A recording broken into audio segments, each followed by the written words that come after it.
Good morning, everybody. Thanks so much for taking time to be here and join us on this rainy morning in Philadelphia for the Quattrone Center's 2024 Spring Symposium, From Anguish to Action, Improving Criminal System Accuracy.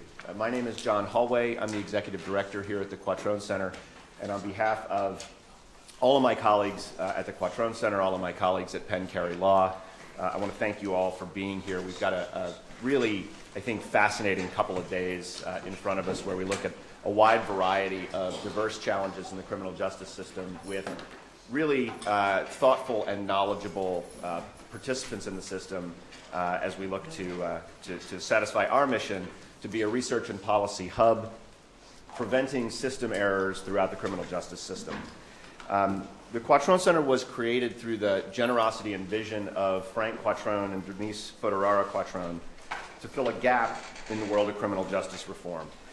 Building on the important work of many of you here from the Innocence Project, the Innocence Network, Centurion Ministries, and others, the Quattrone Center wants to bring all participants in the system together, whether it's prosecutors, defense attorneys, law enforcement, researchers, forensic scientists, etc., to better understand the system, to learn from the wrongful convictions and exonerations that have happened in the past, and to prevent them in the future.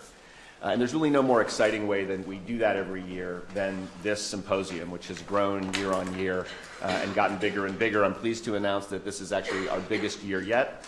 More registrants than ever before, both in the room and online. We did have a couple years there where COVID made us go completely online, and we've learned a lot from that. So now the hybrid version, I think, really allows us to expand the reach of what we're doing.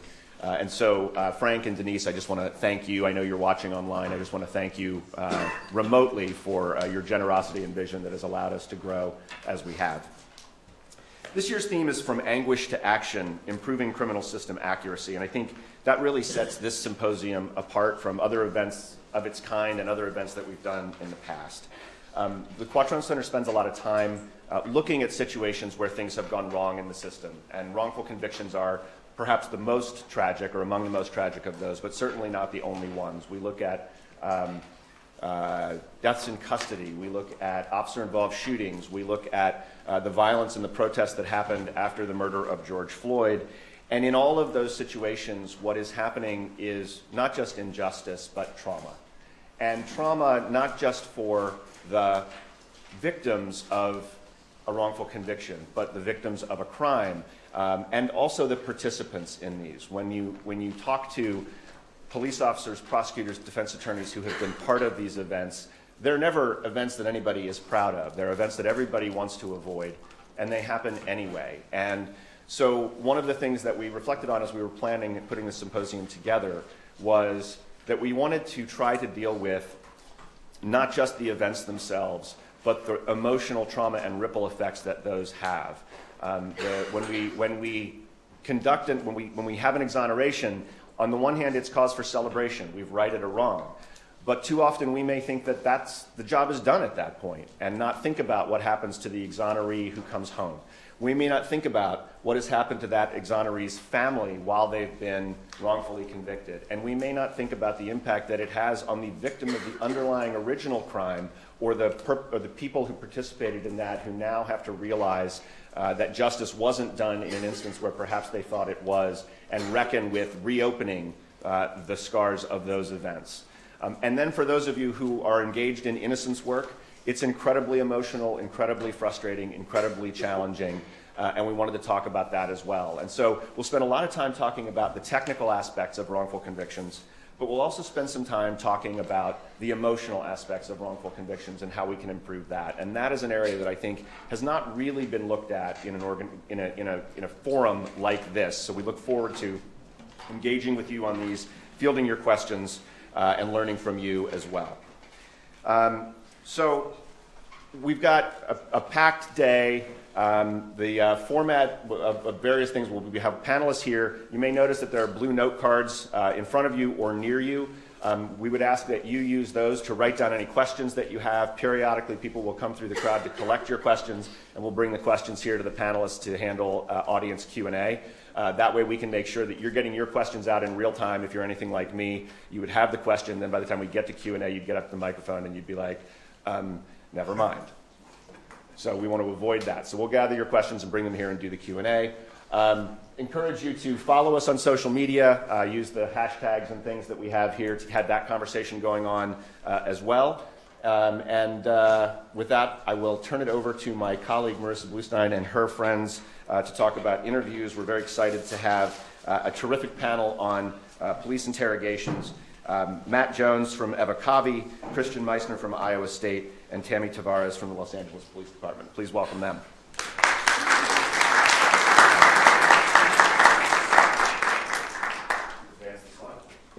That's good. I'll advance it. Oh, that was, okay. Wow. Sorry. Tami, sorry about your picture there. Where is it? It's the, It was from your undercover days. Yeah. Yes, exactly. That's right. She doesn't appear on film, actually.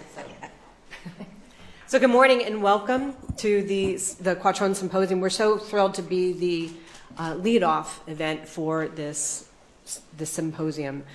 And we're here today to talk first about police interrogations and how they have historically been conducted and how they are now changing in the way that they're being done, thanks to the folks that I have here with me today. According to the National Registry of Exonerations, 3% of the current 3,400 exonerations involved a false confession. But when you dig down into those people who were wrongly convicted of murder, 23% of those people actually gave a confession to a crime they knew nothing about because they weren't there. And that in and of itself is a bit of a head scratcher. How is it possible that someone who has no knowledge of an event give a very detailed confession of those very events? Well, part of the reason is why we're here today and what we're going to be speaking about, which is that the current more kind of traditional way of conducting an interrogation involves a very adversarial, confrontational, and coercive environment where people kind of feel that they are led into making a false choice between a kind of, how do you put it, Chris? Are you a monster or are you a morally decent person, yeah. or was it a mistake? And it's part of that, forcing people into choosing a false choice that leads them into being able to then extract a confession from somebody, even though they were not there. It's important to remember, of course, that in the United States, there's no constitutional, bar to police lying in an interrogation room or producing false evidence in an interrogation room in an attempt to try to get somebody to come around and confess to the crime. And it's also, I think, critically important on our theme of anguish to remember that the people who go through this, who are themselves forced into or coerced into giving a confession against themselves, suffer on top of just having been convicted of a crime they did not commit, as horrible as that is, but they live with the agony and the mistaken belief that they're responsible for it, that it's their reason that put them in that situation, and that's a trauma that is very deep that they have to actually try to overcome on their own, and it's heartbreaking. And of course, where police obtain a confession from an innocent person, the community has anguish because the true perpetrator is never brought to justice, or the likelihood of them ever being done so is very minimal. But since about 2009, world-renowned PhD researchers, like Dr. Meissner, have conducted hundreds of studies on the effectiveness of interrogation approaches and techniques, and been working with practitioners, like Tami and Matt. Researchers have been identifying and testing existing techniques to develop lawful techniques that have been proven to be more effective than traditional adversarial interrogations. These studies have also focused on social influence tactics, use of a cognitive interview style, and science-based methods of detecting deception. This is applying science in a way that has never been done before, literally inside the interrogation room. So what has developed from there are science-based techniques for interviewing suspects and witnesses that respect the individual's autonomy and agency while obtaining reliable, actionable information without the risk of false confessions. These improved interrogation techniques are being taught around the country by researchers and practitioners in an attempt to revolutionize the interrogation room.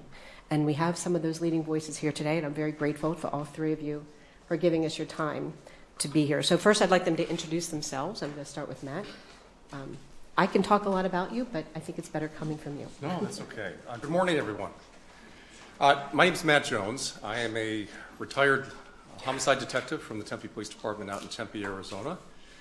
I started getting involved with this whole idea of looking at how we can improve interview and interrogations back in 2014. And as I began to look at the research, I began to realize that a lot of this research is never even reaching out to the practitioner community. We didn't even know it existed.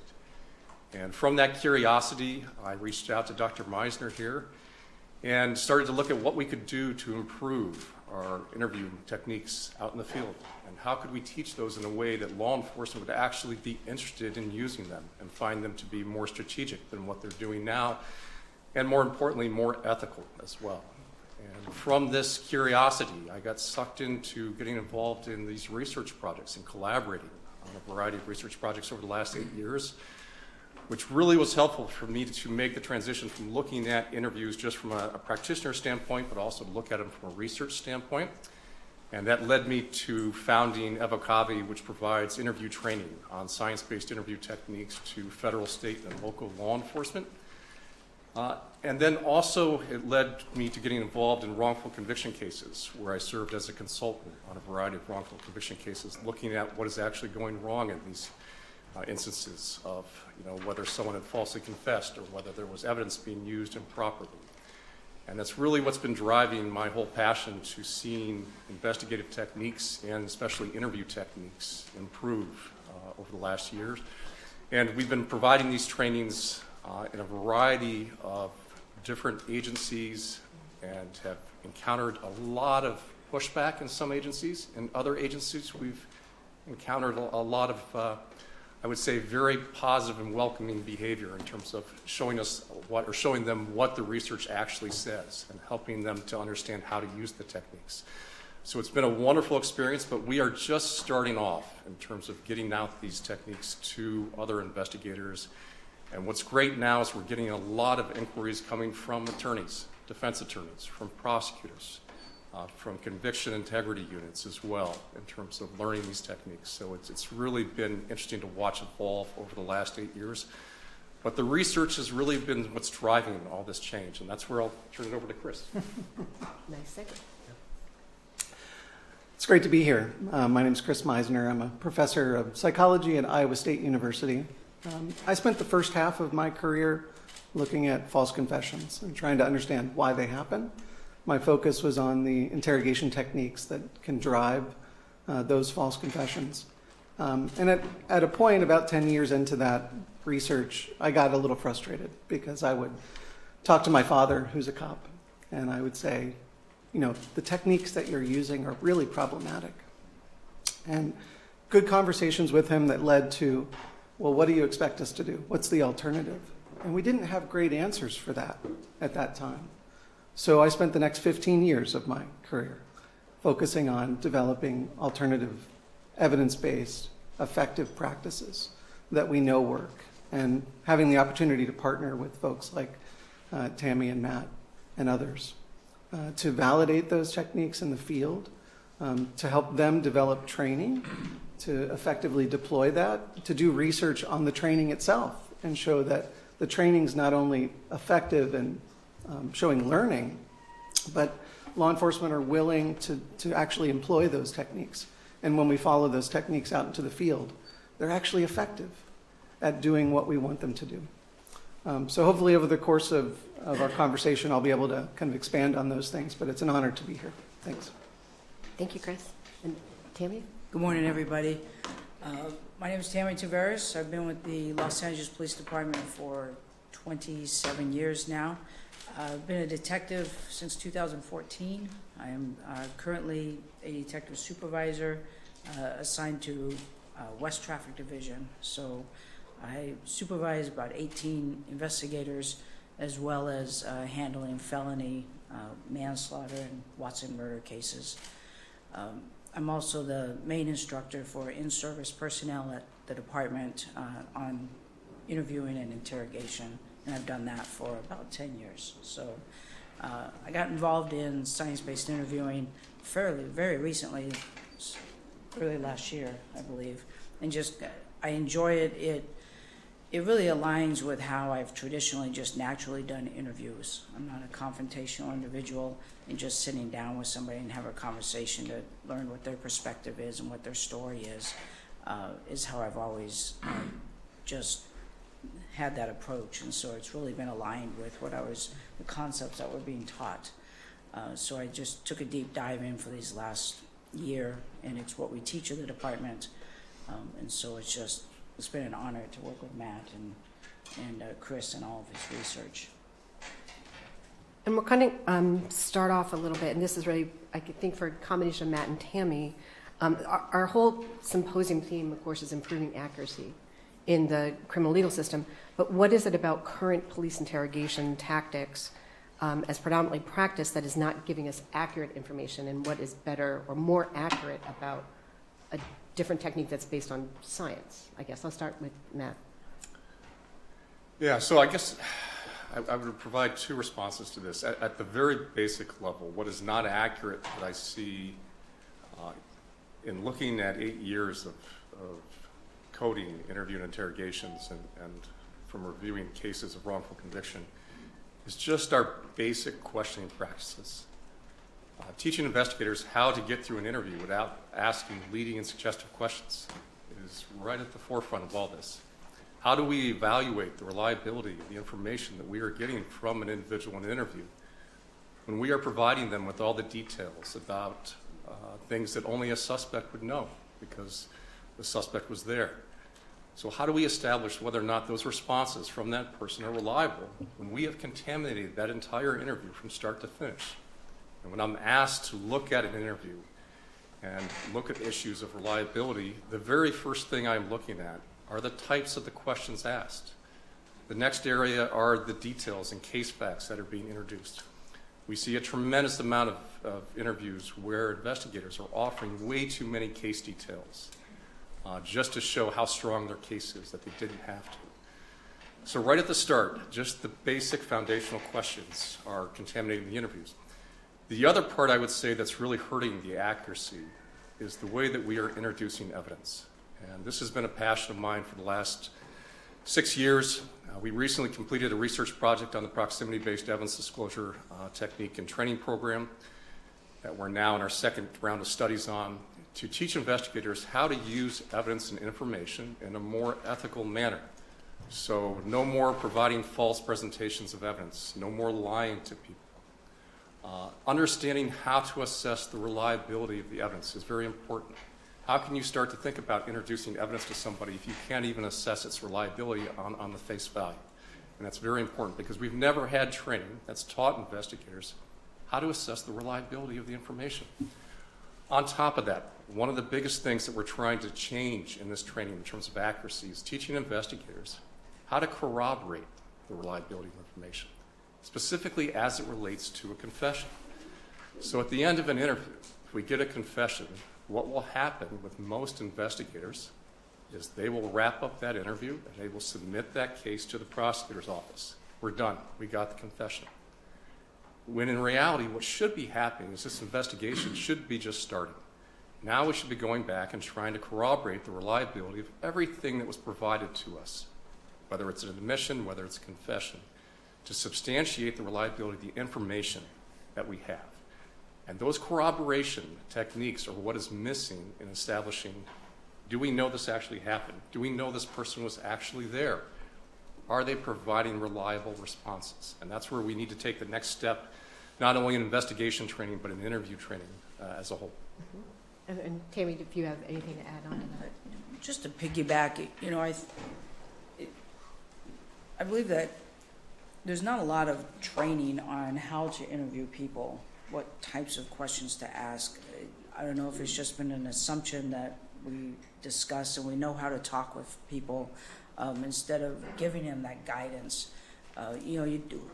Investigators do a lot of planning as far as I know my case, I know the person I'm sitting in front of, what their criminal history is, maybe what their social media platforms are. I know all about the evidence that I have, but they don't necessarily look at what gaps they have and how am I going to format these questions? How am I going to approach them? What resistance might I see walking into that room? And the resistance that I may see, how do I respond to that? And I think that's what's great about this training that just isn't out there traditionally, even at the academy level, is how do you format these questions to produce a narrative and to get all the information from them, because we don't know what we don't know, and it's surprising what they'll tell us if we just give them a chance to tell us. Chris, we've been told since the Moran decision by the Supreme Court that interrogations can be coercive, but we've also been told by the Supreme Court that it's perfectly fine for police to lie in an interrogation, or at least it's not unconstitutional, I should say. But how can scientific studies shed light on some of those practices, and how has science informed practice moving forward around those issues? Yeah, thanks, Marissa. I don't know if it's possible to bring up that one slide just as background for us. I assume many of you are familiar, at least to some extent, with some of the research on false confessions. And if you want to load that all the way, I think if you just press 4 or 5 times, it'll just load the rest of that. That's perfect, right there. Great. Conventional practices are really designed to achieve compliance, right, with a request. Compliance with that request is to provide an admission or a confession. In fact, they're often focused on getting a confession. That's the goal of conventional practices. They've made a decision that the subject is responsible for the crime. And the focus becomes really one of confirmation bias and tunnel vision to seek an admission or a confession. They do that from a number of ways. You can think of mindset being a confirmatory process. You can think of elicitation, as Matt and Tami said, very closed-ended, suggestive leading questions that seek to confirm their knowledge. They're seeking compliance, and they do that by using what's called minimization and maximization practices. So I might express a firm belief in your guilt and your responsibility. I might use evidence to kind of maximize that and say things like, well, we've done the whole investigation. We have all the evidence that we need. This is your opportunity to talk. I might lie about the evidence that I have. It's, of course, legally permissible to do that. We can talk about what the drawbacks of that are. Then I might seek to minimize. You heard are you a monster or was this a mistake? What's often called the alternate question. But there are other forms of minimization that have to do with theme development, or what practitioners will sometimes call RPMs, rationalizations, projections, and minimizations. And it's really designed to kind of open the door to an alternative conception of the crime and to, in the mind of the subject, minimize their culpability, their responsibility for the act. So we might say things like, this was just a mistake. We realize that you didn't mean to do this, right? This was the victim's fault in this case. And then, of course, they're led to all of this by a model of assessing credibility that's focused on anxiety cues, that's focused on nonverbal behaviors. And there have been decades of research to show that model is just not accurate. It's just not diagnostic. So this is the kind of guilt presumptive process that occurs and produces false confessions. We also know, of course, that certain individuals are more vulnerable to those tactics. And let me just say at the outset here, even the normative individual is susceptible to these practices, but certain individuals are more vulnerable in those contexts. So we know that, I won't show you the next slide, but we have studies upon studies and meta-analyses of studies that show that these techniques, false evidence presentation, minimization techniques, increase the risks of false confessions by about 4 times. People are 4 times more likely to provide a false confession because of those techniques. We know they're problematic. And so, as I mentioned at the outset, our goal has been to identify alternative practices. And you can kind of see here, and we can talk through this, but the alternative practices are really the antithesis of the conventional approach, right? It's a mindset that's exploratory. We don't know what we don't know, Tami said. It's debiasing. Let's consider the alternatives. Why might this person not be the perpetrator? Elicitation is open-ended, and it's memory-based. We have an appreciation for memory in this context. Everything that comes from this interview is from a person's memory. And we want to act in ways and question in ways that support that. We're focused on gaining the subject's cooperation, not their compliance. There's a distinction there, because we want them to tell us the truth. And the truth may not coincide with what we believe to be the truth. So we want to develop a voluntary cooperation that leads to information gathering. We want to develop rapport and trust. We want to present evidence, as Matt says, in a truthful way, where we can be strategic about the way that we present that, to offer them opportunities to address inconsistencies. And we're going to rely on a model that, of deception, of credibility assessment, that's focused not on the anxiety and nonverbal cues, but on the cues that are important, the cues that are most diagnostic. And those cues that are most diagnostic have to do with the way that people tell their stories. The verbal cues, the story-based cues, the way that memory operates in that context. So this model is really designed in a way that is consistent with what we know about how to elicit information and reliable information. And we know that from the research, science-based techniques increase the likelihood of a true confession by about 80%. They reduce the likelihood of a false confession by about 4 times. We know they're diagnostic and we know they're effective. And Tami, as an active police officer, you have obviously, as you said, been trained in, and you now train others in a science-based interview technique. Have you experienced an improvement in accuracy of interrogations with interviews yourself or with your squad, with SBI versus how in a more traditional way of going about these interviews? What I've found is not only the accuracy, but the amount of information that we've gathered and just the flow of the interview. I think that sitting down and not giving them those leading questions, not trying to manipulate them or pigeonhole them into a story, not giving all the available evidence to them, having them do sketches and timelines to help with their memory, I think is giving us a far more accurate and a more genuine story, because the majority of the conversation is coming from the person sitting in front of us. And I think it's not only with people who are in custody for a crime, but also just victims and witnesses. This is all coming from them in their recollection. So I think with that, we're not leading them into what we believe happened. We're actually trying to draw from them. What do they know about this crime? Because, like we said, it may not be the person sitting in front of us. Everything may point towards them when we have them in custody and bring them into the room. But is it quite possible that there are some occasions where everything may point to them, but no, it wasn't them? Mm-hmm. And this gives them the opportunity and for us to evaluate that and make the right decision. If they do follow the evidence and through the interview, yes, we're going to move forward with the arrest and the booking. But I mean, you've got to be fair. And if there's somebody else to look at, even if we're going to go ahead and book them, we need to do that. And we're only going to find out other people that may possibly be involved by talking to them, not just assuming we have all the facts.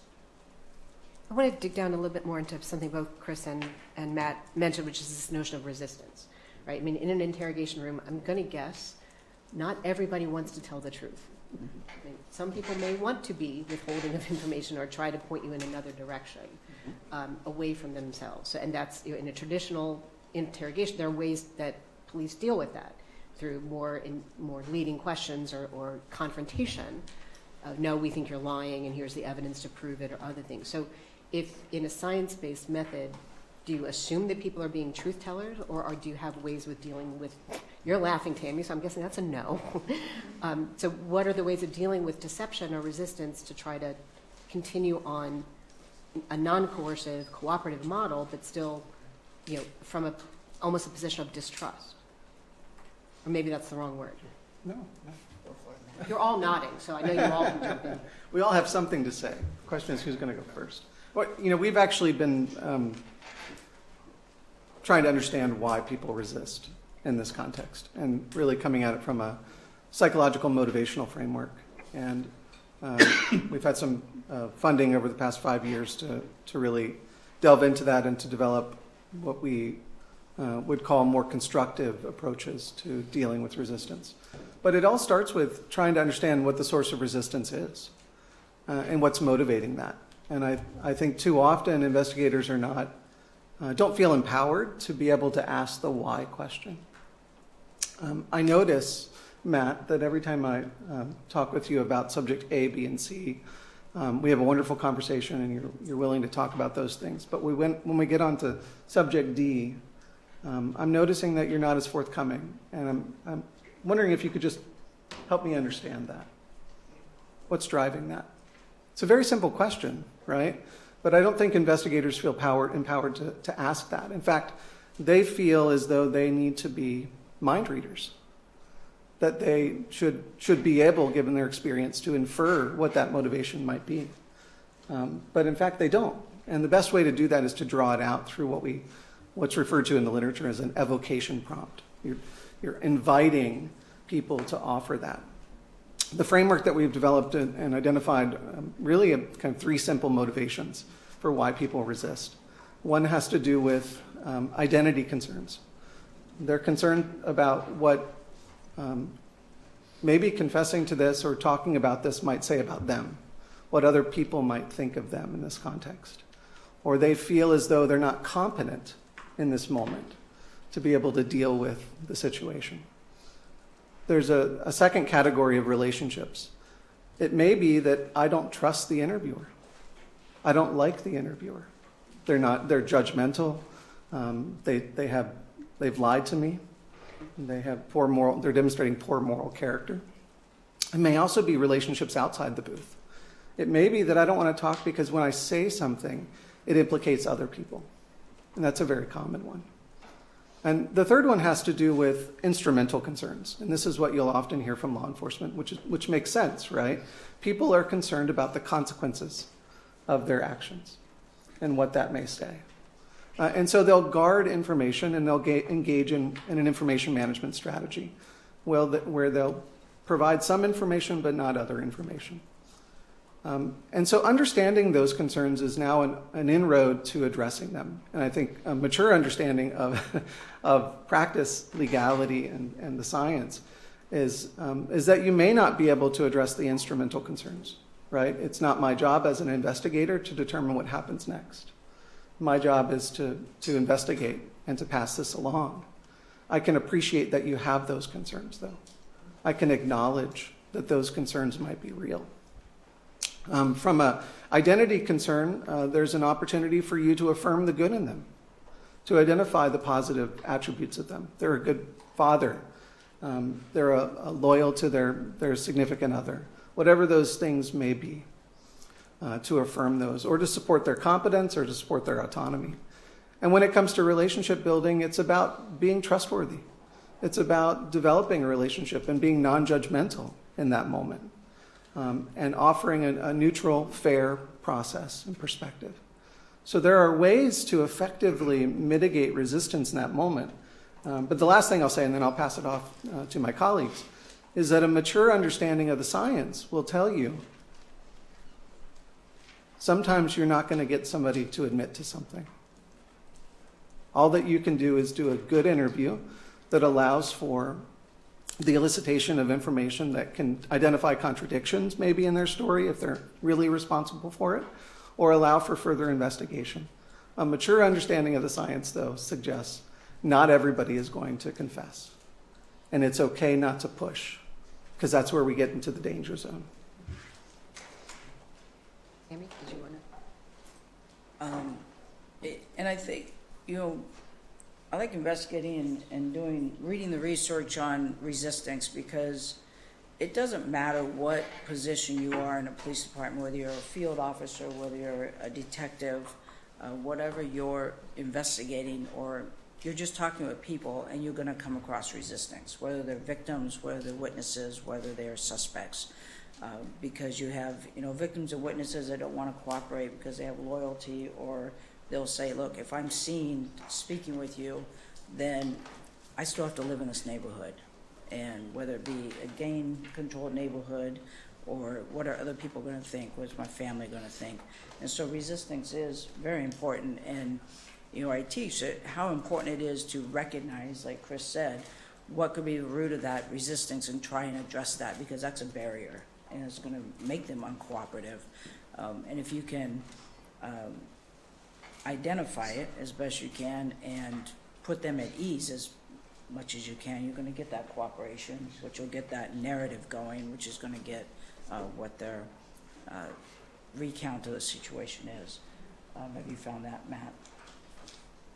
Very much so. So I guess I would add here that for the first half of my career, I was taught to deal with resistance by addressing it with confrontation, by leveraging people. Okay? This was the way to overcome resistance, by ignoring their denials, and by stressing how strong our case was against them. The transition now to the science-based approach that Chris has mentioned so well here is much more explorative. Okay? Taking the time to understand that the interview is not about you. It's part of that transformation that we're trying to teach to investigators. It's about the person in front of you. And as Tami just mentioned here, we see resistance from victims, witnesses, sources, suspects, all around. It is our job as the investigator to take a look at that and ask ourselves, why are we seeing resistance? Why are we seeing resistance at this point in the interview? What is driving that? Is it us? And that's the first thing we try to get investigators to understand. Take a look at yourself first. Is it you that is driving the resistance in the room? Once you take that initial step, it's much easier to start identifying and mitigating the other sources of resistance once you realize it's not yourself. But that takes a lot of self-reflection, and that's also something that's very challenging to do sometimes. Very confident investigators and getting them to look internally about what they're doing in the room. So being explorative is really important here about why we're seeing that resistance. And I think that is the biggest transition now, that we're trying to create an environment that we can ask those why questions. Why are we seeing that behavior? And that somebody might actually feel comfortable talking about those things too. And then that's a big part of this here. Chris talked about trust, and we talk about cognitive trust a lot as well, about creating this environment that they feel that you are somebody that they could share sensitive information with. And that's very challenging to do, because for some of this disclosure of sensitive information also comes severe consequences as well. So I want to kind of circle back a bit about the lying that you've all kind of mentioned in terms of how that impacts your credibility or impacts other. And there have been several legislative efforts in the past few years to kind of reach into the interrogation room in a few different ways. One is videotaping interrogations, of course. Another is to prohibit lying, at least to protected classes like children or people maybe on the spectrum or other folks. And I guess the pushback on that is that, A, it's constitutional, right? It's legal. There's nothing illegal about it. And two, it works, so why change it? So, and I'm not sure who is laughing the most, and I should get to them for the answer, but Chris, I'll ask you to start with. Yeah. Can I just say the number one issue between community and policing right now is distrust. And what does it say to communities when they know that police can lie to them? Under what situations should they trust them? I think if we just start with that premise, that understanding that police can lie to them creates distrust not only in the room, but on the streets. So it directly affects the credibility of the officer or the investigator in the room. We know that one of the important characteristics of effective interviewing has to do with the extent to which the subject trusts the investigator. And turns out moral character and honesty is a significant component of trust. So if we just start with the premise that we shouldn't lie to people if we want them to trust us, I think we get a lot further here. But we know from the science that, yes, lying to people and maximizing the evidence in the interrogation room works if your outcome is getting a confession. But if you're interested in the diagnostic value of that confession statement, then it's problematic, because I've mentioned before, about 4.5 times more likely to get a false confession from the use of false evidence. We also know from the science, and I'll let Matt and Tami pick it up here, that there are better ways to present evidence. If your goal is to elicit information and to assess the accuracy of that information. And yes, I want to hear from both Matt and Tami, but there was a question about other countries. Like, do other countries bar lying? And is there been and I'm looking at the scientists for this one, is there a demonstrative reduction in false confessions that could be tied to that? Yeah, my friends in the UK were ahead of us in many ways, right? Not all countries are ahead of the US and changing over, but certainly in the UK and other European countries, New Zealand, Australia, they came to an approach that was more information gathering focused. They prohibited the use of coercive techniques. They mandated videotaping a good 15, 20 years before we started to think about it here in the States. So we're behind the curve, certainly. But the alternatives weren't there. You know, the science-based methods have really developed in the past 15 years. In fact, it was prompted under the Obama administration by the development of what's referred to as the High-Value Detainee Interrogation Group, which sounds like a really scary name. But in fact, they were an organization that was founded on science. And they're an interagency group that has 3 prongs. One is practice. They conduct all high-value interrogations for the U.S. government, abroad or domestically. 2, they have a training group that seeks to train not only their folks, but other folks in the federal and maybe even state and local space. And third, and most importantly, the third prong of the 3-legged stool is science. And it's really the science that drove that agency. It was the first scientific program on developing evidence-based techniques developed by the U.S. government since a long time ago. And it really fed this. So we've come a long way in the past 15 years. And in fact, other countries are picking up and part of this research. In fact, the first research team that we put together for the HIG project was international in scope. Folks in UK and Europe, folks in Australia, Indonesia, Asia, Africa, Canada, US. It was an international team working together with the goal of advancing what we know about effective tactics. The last thing I'll say is there's a group a number of years ago led by Juan Mendez. Juan was the special rapporteur on torture for the UN. And Juan, after his term as rapporteur, put together a group to develop a protocol now known as the Mendez Protocol or Mendez Principles. And those Mendez Principles are now being brought to the UN for ratification by General Assembly. And they're starting to be taught all over the world. So the movement has created an opportunity for us to, I was part of the drafting team for that, to write a protocol that offers science-based methods, not only here in the US, but all over the world. Thank you. And just to, again, kind of refresh, we were looking at these legislative efforts around lying in the interrogation room right now seem to be focused more on kind of vulnerable populations as opposed to others, but addressing some of the pushback from that we hear that, well, but it's still legal and it works. Like, what are your thoughts on those as practitioners? Yeah, so I guess the question we need to be asking is, why do investigators feel the need to lie during an interview? And what I see from the interviews and what I see in the trainings constantly are 2 main reasons. First and foremost, they don't have a lot of evidence or have any evidence at all. So they feel that this is their only option in terms of getting someone over the hump to provide a strong admission or a confession. So lack of evidence is a real challenge at times, especially in sex crime investigations. It can be extremely challenging. Okay?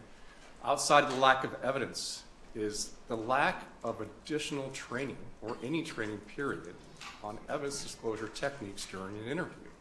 So they don't know of anything else to do with evidence other than to potentially lie, fabricate, use hypothetical questions about what would you say if we found you on the video surveillance in this area, things like that. So they haven't been taught science-based techniques about how to use evidence. And this has been one of the main things that was driving this research project we did 3 years ago with proximity-based evidence disclosure is how can we get them to stop lying, stop using false presentations of evidence, and show them that they can be more strategic with the evidence they're using, while at the same time, there's the backside of this, which is enhancing the integrity of the investigation.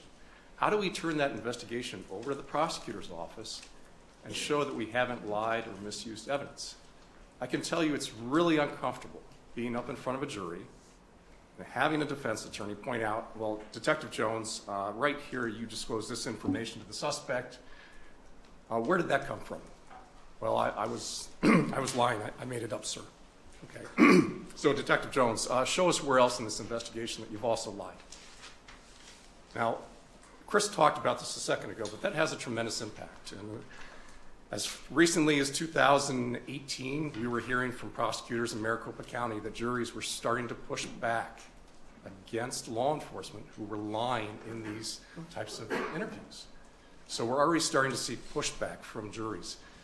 But the procedural justice component, I cannot stress enough, is how do we go out to a community and ask somebody to come in and provide information and suggest to them that we are going to be honest and trustworthy and we can conduct an investigation with integrity. And we cannot do that if we're going to continue to lie to people. And that doesn't include just people under the age of 18. This includes adults as well. Tami, did you want to piggyback on anything? Yeah, just, it goes back to, as we've mentioned, with credibility, and how can I, as an investigator, as a detective, expect the person sitting in front of me to give me an honest account if I'm not doing the same thing? And it goes back to respect, and then what it looks like in court is terrible. Many times investigators will have DNA evidence, so they'll have fingerprints, but they don't have the results. And so they'll use that ruse and document it. But again, why? When you can just sit down and just have a conversation with them. I don't lie to them because I don't want that credibility issue. And how can I expect that of them when I'm not going to give them and be forthcoming with them and be genuine? It's hard to be. It's hard to lie and be mean to somebody that you actually have a rapport with, and they actually kind of like you as a person and see you as a person, not as a detective and such. So, as soon as they get any type of a hint in the room that you are not being genuine with them and you're not being honest and straightforward, then your interview's over and it's done. And and I don't blame them. I want to shift a bit to kind of barriers for adoption, and I think I want to dive into the hardest one, which is police culture, right? So, I think we all know the Training Day movie scenario where the person's at the academy and comes back in and is told, yeah, we don't do that here. So how do you do you see this in this area where you've trained officers, they go back to their squads and they're now kind of confronted with others trying to get them to go back to the way they were doing these, or is there more of an adoption on the side of the squads generally? Are you seeing more of a change in culture that would allow for more science-based interviewing to take place? Or what role does culture play in all this? What I've experienced is, I believe every agency nationwide is down on personnel. So you're trying to do more with less. And for the most part, interviews are not watched. And so there's not I think more than anything, it's a time frame. Science-based interviewing, it takes more time than if you just go in and be like, just give me the facts. Just tell me what happened. We know you were there. Let's just get this moving. And so, there are units where you have the time, whether it be homicide, whether it be sexual assault cases, where you have people in a viewing room that are listening and helping and giving questions and gaps in the interviews.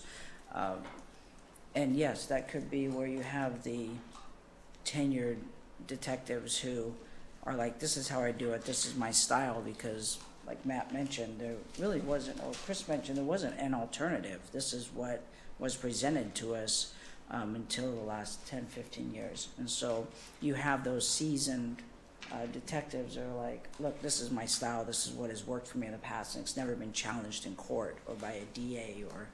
And so, yes, it would be like, get in there and get a confession, get that tunnel vision, so you have that type of stress. But I think overall, when the students I've taught and stuff, their interviews, they just go in, do an interview. It's not necessarily viewed by seasoned. They may just get the pushback for the time frame that it takes to conduct that interview. Yeah, so I guess I would talk about the change of culture from two different standpoints. One being the administration within local law enforcement. One of the challenges is that we've never taught law enforcement agencies how to vet interview training. And if they don't know how to vet interview training, how do they know what is actually research-based interview training? They will look at this as a type of training to check a box for liability purposes, to say that they've trained their officers, which is very normal. And this is very important that they do receive training. But now we have to take it a step further. Is this the right training? One of the challenges with that is that law enforcement agencies will prioritize training based on their budgets. And what gets prioritized is what all of you see is very public. So, driving tactics, extreme amounts of liability for a law enforcement agency. Use of force, again, very public. A lot of money being put towards that type of training. But the one type of training where you don't see a lot of funding being designated for or even prioritized in a training budget is what is not seen from the public, is what happens behind closed doors, and that is interview training. Right? What perception is generally throughout the country is that interview training is something that we're going to teach you on the job. We're going to show you how to be a detective. We're going to show you how to do your interviews. We need to change that perception. We need to prioritize correct interview training to begin with. And that's with the administration. With practitioners, it's been really interesting. Over the last 8 years, we're starting to see more and more practitioners that want to learn how to do things more ethically, that want to learn how to be more strategic with their interviews. And they're very open to these techniques. But that's not to say that the old techniques are going away. And the challenge there is that many of these experienced investigators have had a lot of success using the old techniques. So we're starting to educate them now through the research and bringing researchers into the classroom. So we have the researchers come into our trainings, and they love engaging with the researchers to explain to them, yes, you've had success, but here's the cost at that success. And that's where we see the light bulb starting to click in many practitioners. And that's also where we start to see them getting curious about what else do we not know about the research. That's where we see them starting to reach out to Dr. Meissner and asking for more research articles on resistance and more. So that's where we're seeing a big culture shift there. So it's really interesting to see take off. Yeah. And Chris, you were speaking earlier, of course, about the research that's been done on deception and resistance. There's a question about, and I don't know if there are studies on the impact of racism in that and how that plays a role in people being resistant or perceived as being deceptive, even if they're not. Yeah. I mean, I certainly, some of the non-verbal techniques that police have been trained to look for, looking down, eyes cast, arms, internal, are very reflective of folks who are in an oppressed group or who have a fear of the police. Yeah. And they've been taught that that's showing a sign of deception. We know that's not true. But are there other scientific ways of approaching that question of racism in the interrogation room? Yeah, I mean, we know from the literature that stereotypes and beliefs about others drive our perception of them. We can see behaviors and infer causal mental states in that context. We also know from the research that cross-culturally this is a problem. So if I'm interviewing individuals in East Asia or South Asia or Africa or South America, the cultural norms are different than mine, and they can drive a misperception and an attribution of deception in that context. The research is starting to explore that, but I'll just say it's an area that's hot right now in the research. And I think in 5 or 10 years, we're going to have a lot more answers about the extent to which the story-based cues, which have been primarily looked at in Europe and North America and Canada, translate, if those cues translate to other cultures.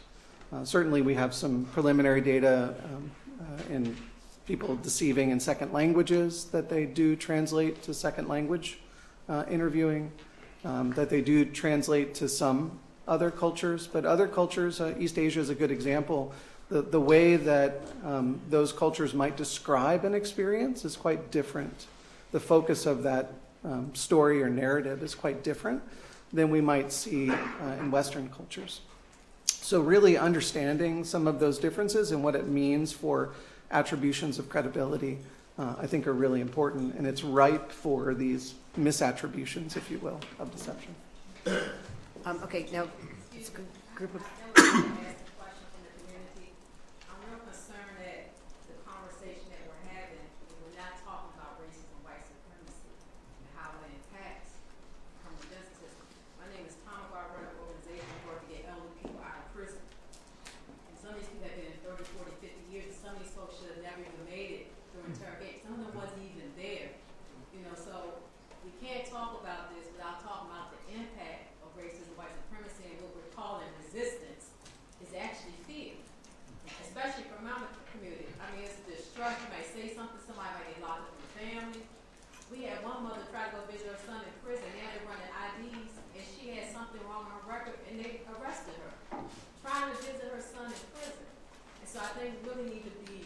Innovate and really push, because we've had no choice. Our organization become an abolition organization, because this is not, we don't have 5 or 10 years.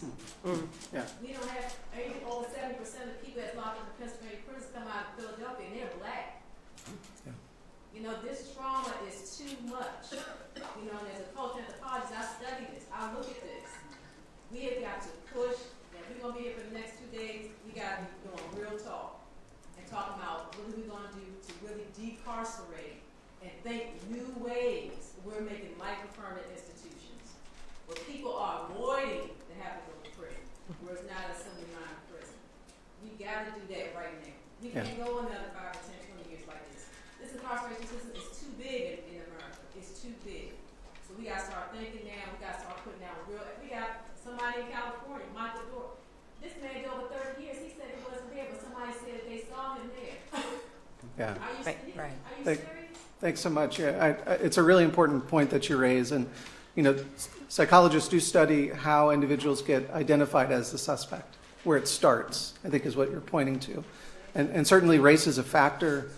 Stereotypes and racism is a factor that drives who is identified, who is looked at, who is policed or over-policed in those contexts. So I just want to validate what you're saying. I was responding, I think, in the context of the work on interrogation and how those individuals are perceived in this context. But you bring up some really important points. But also some of that studies of kind of countering what interrogators have been told about some of those, when somebody's lying, they exhibit these types of behavior, which without a doubt reflect negatively on black men and young black men in particular. That's right. Like, how has the education that you've been doing worked to combat that? Because that is the racism at its core that is causing some of these false confessions to occur, because that behavior engages in the interrogation room, the person thinks that they're lying, and then they up the coercive behavior. So is this countering to that? Yeah, so and hopefully I'm answering your question, and ma'am, I completely agree with you. That is what's driving everything we're trying to do with this training and with the evidence disclosure training we're doing. It's just hard work. I'm sorry? I don't mean to get hot. It's just hard work. We got so many people trying to get out. And I'm not Yes. 40, but 40, 50, 60 years. Yes. Yeah. It's too much. Right. So on the 3 years that I spent consulting on wrongful conviction cases, Most of the clients that I was dealing with were in that situation, and it's heartbreaking. It's absolutely exhausting, and looking and speaking with someone who has lost all hope, that is looking for you to help them take that next step when nobody else has helped them at all. Looking at the investigations behind those convictions is heartbreaking as well. I will tell you, 99% of law enforcement across the country are trying to do things the right way. It is the 1% that I think are driving these that really concerns me, because I'm seeing malicious conduct behind some of these investigations, and that's what's hard to watch. It makes it hard also for the 99% of law enforcement that are trying to do things the right way. It makes it hard for the 99% that are also trying to learn interview techniques that are more ethical and don't want to use the old techniques. No one ever thought to ask law enforcement, do you even want to use these techniques? We're hearing from a lot of them, we don't feel comfortable using those techniques. So you're absolutely spot on. What can we do to prevent them from even being brought into court in the first place?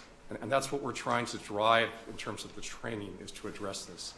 Now, it's not just on local law enforcement, though. I put this back on the defense attorneys, and I put this back on the prosecutors. Because we always look to the prosecutors from a local law enforcement standpoint. Tell us what we're doing right or wrong here. We're not getting feedback. The prosecutors are overburdened. They are looking at these cases and turning down an alarming number of our cases to begin with. And we're not getting feedback from them because very rarely do they ever even look at our interviews. So there are other areas here that we need to address besides just the interview portion. But as a whole, the investigations need to change. We need to conduct better investigations, and that's what we need to start focusing on immediately, so we don't even get to the point that you're talking about here. So I hope you continue to ask these questions, because these are uncomfortable questions, but they're also very important for people to understand. Because if you've ever spoken to someone that's in a prison for 30 years for something clearly that they were not involved in, I can't think of anything that's more heartbreaking. So thank you. There are some questions, and again, thank you for the comments and to remind us to kind of keep that forefront at all times. And want to shift a little bit about talk about the role of lawyers in the interrogation context as well. So of course, we have Miranda warnings that are there. Do they work? Does it, and you're laughing already, please don't do that at me. But if you could address some of that. We know that there are studies out there that show it does not work, that most people, that I think 85% of people actually do waive their Miranda warnings and go on to interrogate that. But in the UK, counsel is present when interrogations are taking place. Does that matter? Would that be a different role here? Do lawyers potentially have any effect in reducing false confessions if they're present for that, or if they're not? So I guess that's kind of a long-winded question, but it's really meant to get at the core of the Miranda warnings themselves, of course, and whether the presence of an attorney could help with that or maybe even hinder a potential false confession.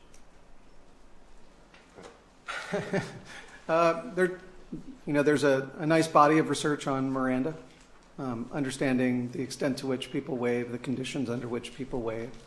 There's some really interesting findings. I'll just note that we're working on a meta-analysis and review of that literature. It turns out in the field studies that about 90% of people waive.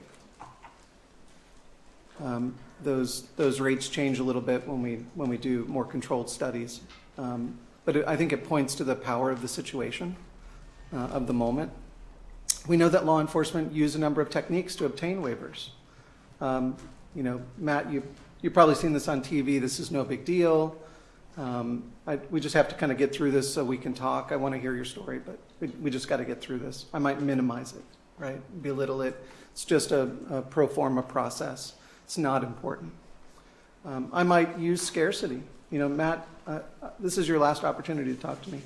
It's your choice whether you want to do this, but this is it. The train's leaving the station, and this is your opportunity. Do you want to waive or not waive, right? So there are a number of techniques that actually enhance, that kind of undermine people's agency in that moment and coerce a waiver of Miranda. We've been doing some research in the lab showing that you can actually apply a science-based lens to this and show that you can get voluntary waivers, that people will respond to the notion of an investigator saying, I want to make sure that you understand your rights. I want to take our time here. I want you to feel free to ask questions. And if you don't feel comfortable talking to me now or at any time in the future, it's okay. We'll stop. If you want to talk to somebody before you talk to me, you're welcome to do that, and that's an important step.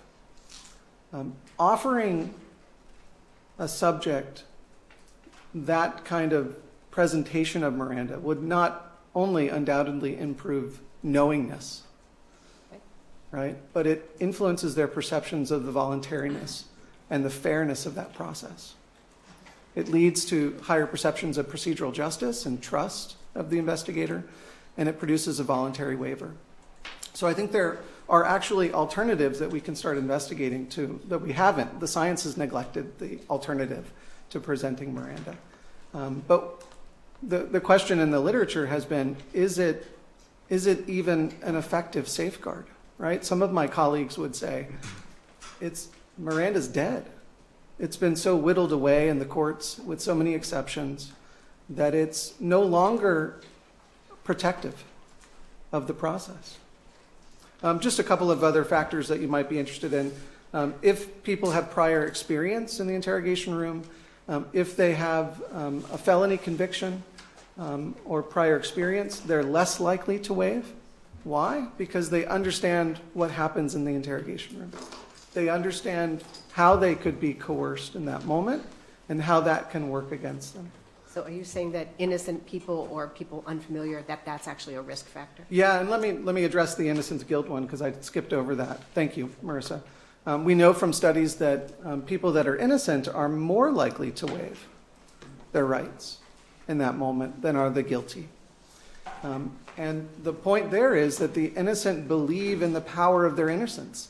They believe that their innocence is going to shine through. They believe that they're going to be exonerated through a conversation with that investigator.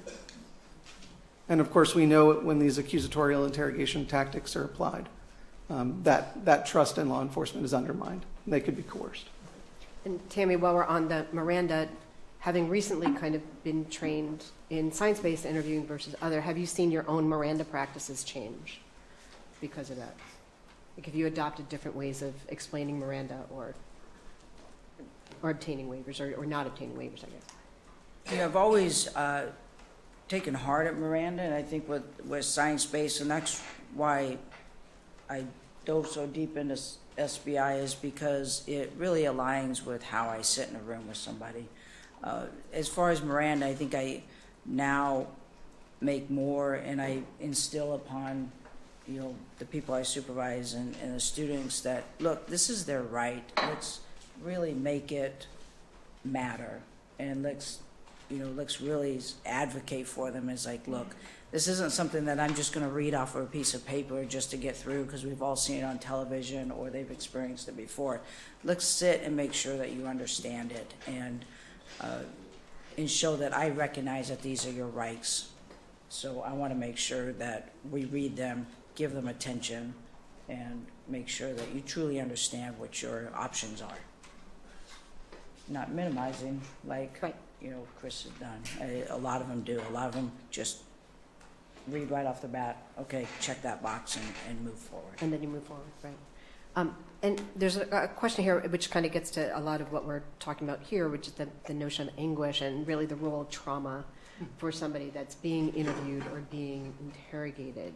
What role does trauma play with somebody? Is there good science behind or good reasons to kind of give somebody a cooling off period before they're subjected to an interview or an interrogation? Or what would be the best practice of dealing with somebody who's the victim of a shooting or the victim of a stabbing, or somebody who was taken right from a crime scene and being interrogated immediately? Matt, why don't you take that one? Wow. You love that one, I know. Yeah, this is a really sensitive topic.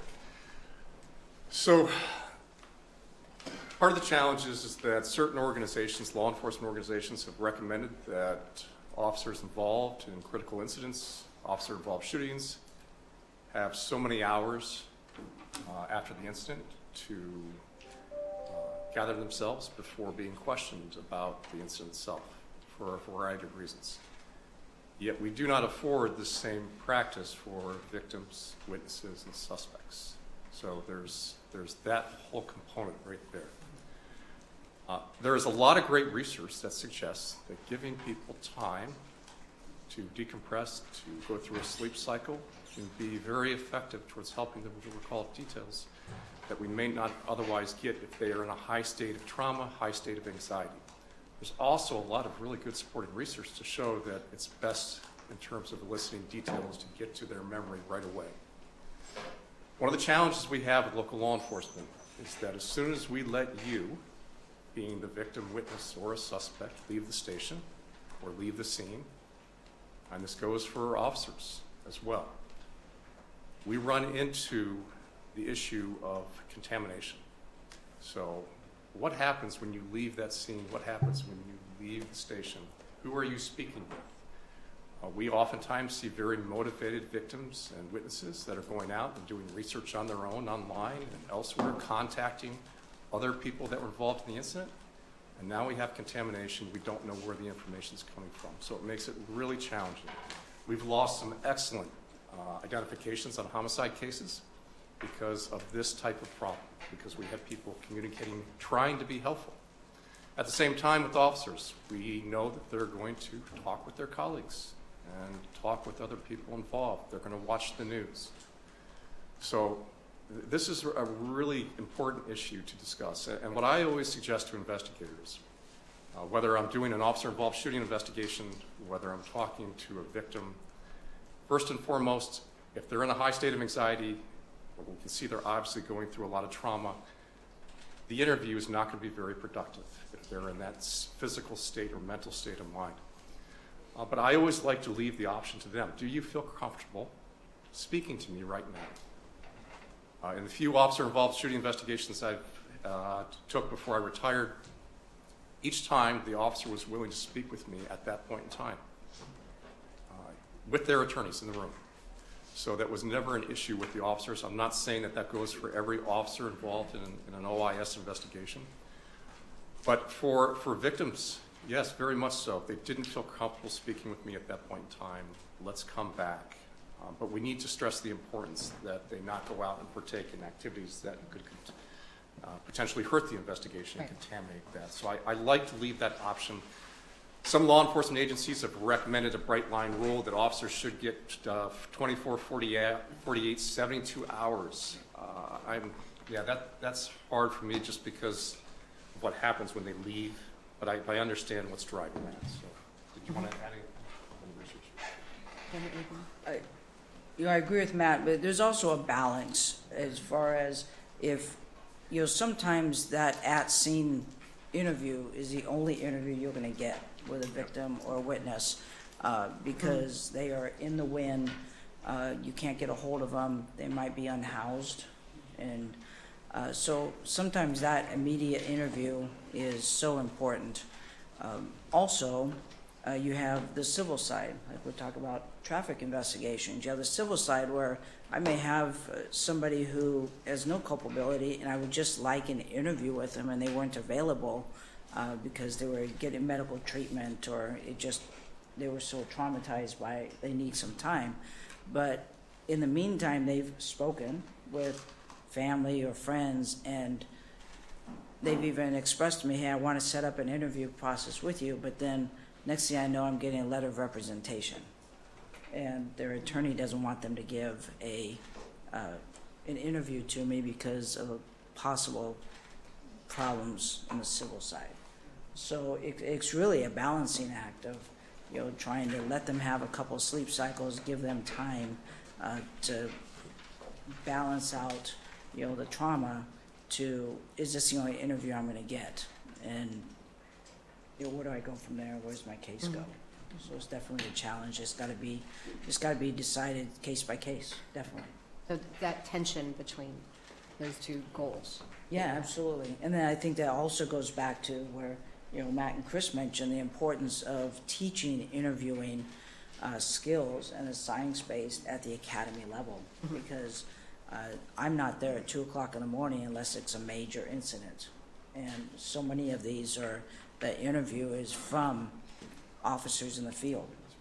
And you just get the two-line interview is just not sufficient. And if that's the only interview for your case, then we've fallen short.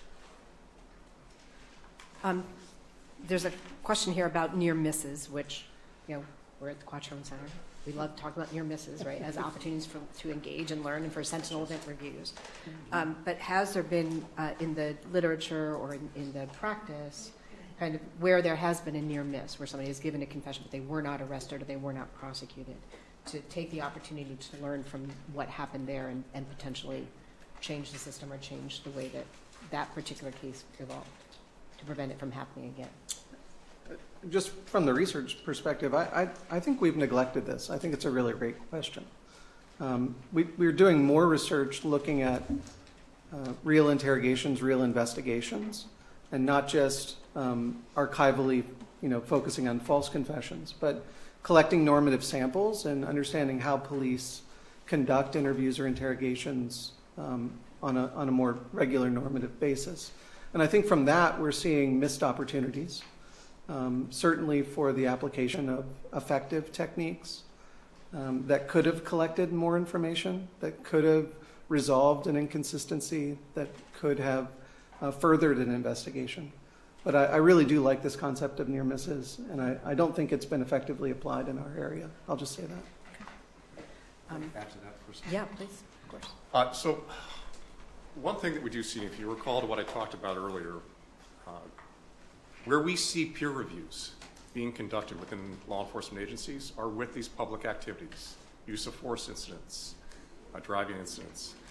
But we don't see peer reviews conducted on investigations where we see these near misses. Mm-hmm. So investigations where we have a homicide and an interview went sideways and we brought in and charged the wrong person, or sex crime cases. So these critical cases, we're not seeing this peer review process happen. Now, sex crime investigators around the country, they are often mandated to do quarterly peer reviews, and just as a standard practice, which I think is a wonderful idea. But I also realize that that's time and resource intensive.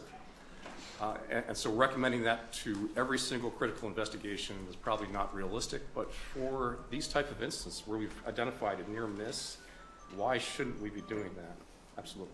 And I do happen to know of this research center at the University of Pennsylvania Carey Law School that happens to Focus on? just happens to focus on You say more. that we could assist in that process if that's something that folks would want to hear more about. Tami, I think this is really more for you. Is somebody wants to know, to what extent has science-based interviewing penetrated the LAPD? How pervasive is it at LAPD, given some of the recent trainings that you've been doing and other work? Well, I know in 2014, our robbery homicide division teamed up with the HIG, and robbery homicide division is our higher end division that handles a lot of the popular media hits or complicated investigations, because they have the resources. They have surveillance units and more detectives that can handle a complicated case, as the name says, robbery, homicide, and then they also had a sexual assault branch to it. So they got together with the HIG in 2014. It did not get driven out to table detectives and investigators until this last year. And so, pushing this out has been slow going, just because it's just kind of spinning up. And I got the attention of a couple of supervisors within the academy, so we're hoping to start implementing this into the academy. So we're starting at the first level and branching from there. So that raises kind of an interesting question, right? It's like, how does a department do it? Does it bubble up from folks like yourself who are pushing it from the bottom, or is it top-down mandating this is how you're going to do it? Right now, it's pushing from the bottom up, mm-hmm. And so hopefully, everybody probably knows we have a new chief coming on board, and we can sit down and have this conversation, and hopefully get the buy-in from the top down. Mm-hmm. But right now it's just from the bottom, and just the line officers and new investigators, which that's fine. I'll take that right now, because they're the ones talking to mm-hmm. people on a daily basis. And if I can get it into the academy, that would be wonderful and Right. have more of an effect. And I'm kind of wondering about that, like that top-down, like we have a lot of, elected prosecutors or others who are kind of maybe like, hey, I want to implement this now. Would that help, or would that, you're kind of anxious, I'm just going to let you talk. Yeah, well, I was just going to say we've seen both, right? We've seen it driven by prosecutors. We've seen it driven by command staff. We've seen it driven from the bottom up. We've seen champions within the organization at all levels pushing this. And so I think it can happen, but I'll say that I think it's most powerful and institutionally applied when it's driven from the top or supported from the top while being pushed from the bottom. I think you've got to have buy-in at multiple levels, and I think having a champion who's going to be pushing this for more than just the term of their position, right? They're invested in the department. I know it's frustrating to hear this. I often think of this as generational change, kind of turning the Titanic. It's really hard to force out those conventional practices because those old detectives are still teaching it. We've talked about how much of the training is on-the-job training. It's pushed by those that have been there for a while. And so we see the new generation being incredibly receptive to the science-based methods. And in fact, you'll get comments from them along the lines of, well, why did we ever do the other thing? Doesn't make sense that we would have done the other thing. This works. We understand that this works. Why would we do that? We're starting to see more and more buy-in. Matt's pointed to the notion that people are reaching out now, searching for opportunities. And what we need really are more companies that teach interview and interrogation to begin to incorporate the science and move away from the old and adopt the accurate. But there's a difference between teaching from a PowerPoint and Oh. actually knowing and understanding the science. I think I'm about to have Matt's head explode right now, but, right, I mean, anybody can watch the PowerPoint and repeat it, but it takes a different level of commitment, I would think, to present that in a way that is deeply committed to the science and deeply committed to the technology, to the techniques. It does very much so. And one of the areas that has been helpful for me in bringing this to practitioners, especially very resistant practitioners and agencies, is understanding the research. You have to be a student of the research. And you also, and this is really important for practitioner instructors that are training in this, or providing training in this, is to be very careful, because when you are up there in front of a group of practitioners and you are talking about the research, those practitioners are very likely going to believe everything that you tell them. So you have to be careful not to overstep on what your knowledge base is of the research. And this is where we find that some instructors are just going to teach from the PowerPoint and that's all you're going to get, but it's the ones that can talk about the research and connect it to the context of what they're doing that really resonates with them. I mean, this is why it's so important to have a researcher in the room as well, to help draw those connections. It's also important to have practitioners in the room that can be familiar with the research and they're also trying to relate this to what the practitioners are doing. And that's really my role here with my company, with the training, is to participate in the research while at the same time, how do we translate the research into training that practitioners will understand and, more importantly, that they will want to use out in the field. Because there's a big difference between teaching them a technique in a training and then teaching the technique and having them actually go out and apply it in their investigations. If we're not getting the application, then your agencies are wasting your time paying for training, and we're wasting our time because we're not creating any change within the organization. Not moving toward action. Action. And I just want to touch on what Dr. Meissner said here a second ago about starting from the top up is really important. We've seen a lot of agencies that have failed horribly about trying to incorporate the techniques. And why? Because they tried to start from the bottom. Let's train the ground personnel.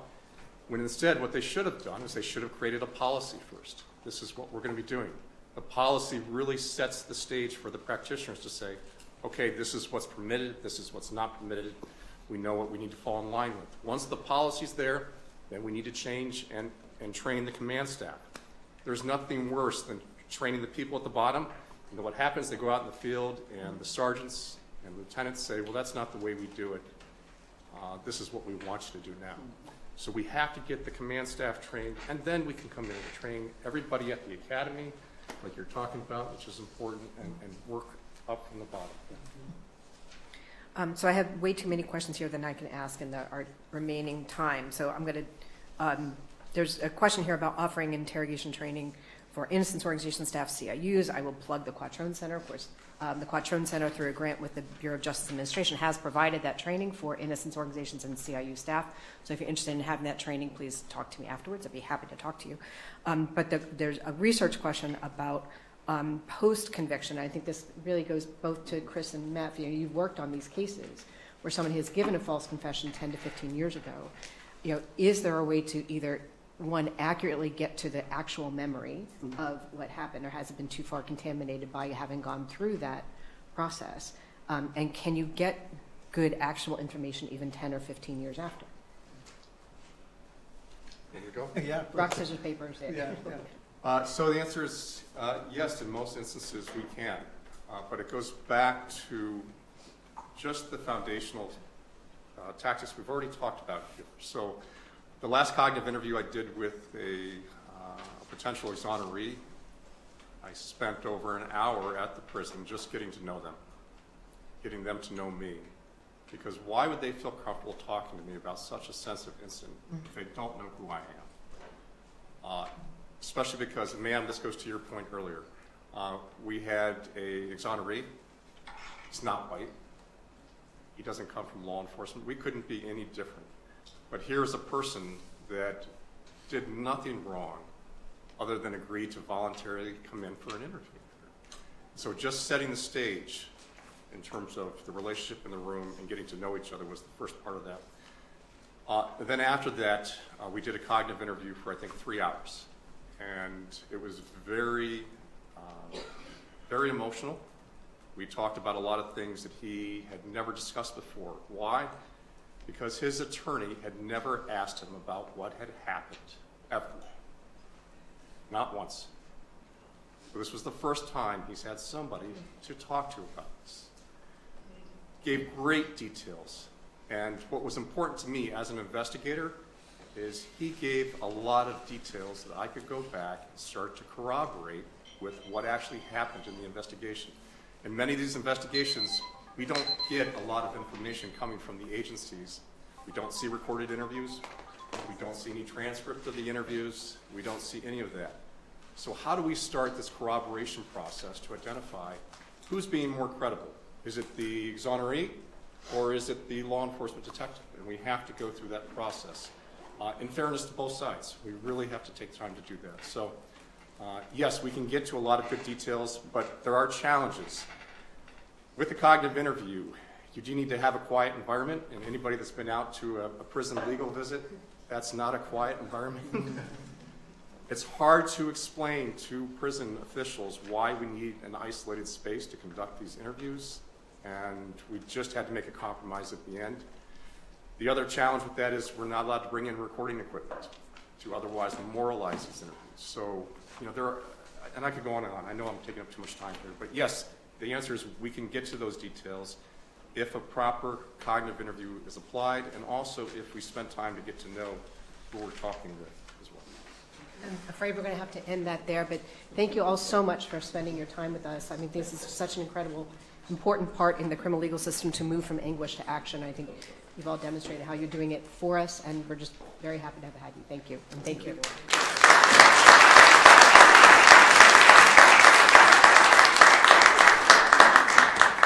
All right, I want to thank all of our panelists. This was really great. And ma'am, as I said, I can't actually encourage you to do what you did exactly as the MC, but I want to thank you for these emotions because you really did center this conversation, and that's exactly why we're here, is because it can be very easy in this work to not have urgency. And so I want to thank you for bringing that, and I want to thank the panelists for addressing it the way they did. So I hope that spirit continues to animate the conversations we're going to have today.